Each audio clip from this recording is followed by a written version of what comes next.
10 years. What is your secret? Everyone wants to know. Well, I'm glad everybody wants to know.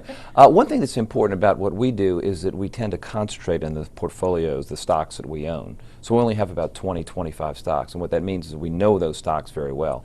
The other important thing is we buy small and mid-cap stocks, so they've got more growth potential. In the signs of a bull market, this is going to help us a lot, and it has done well. Speaking of bull market, let's do a reality check about 2014. Obviously, it's a phenomenal year. Very few people expected the year we had. What are your expectations for how stocks perform next year in terms of overall gains on the S&P? That's a good question. I'd like to know the answer to that one. But what we really think is going to happen is that the economy continues to do well. We're still pulling out of some problems, as you well know.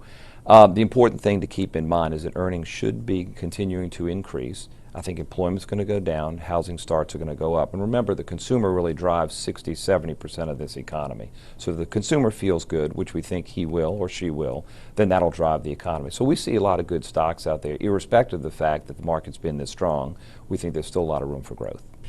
Are you using the same philosophy in your equity fund that was launched a couple of months ago in terms of stock picking, or do you have a different approach with that? No, we have the same approach. Again, we have very consistent approach with all of our investors. We've got money on the separately managed side also. We tend to hold for the long term.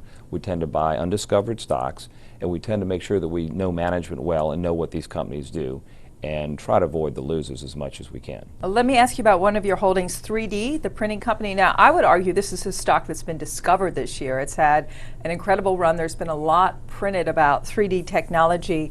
Does that run worry you at all? Is the best of the growth behind that company? No, that's a good question also. We have sold a little bit of it, I have to admit. But again, it's a question of how much is a good thing. For us, it's a high-class problem. When you have something that comes to dominate your portfolio, I think it's prudent to trim back a little bit. And so we've sold maybe 15% of our share or something like that. But we still hold it. And for any new clients coming, we think it offers a good long-term growth still.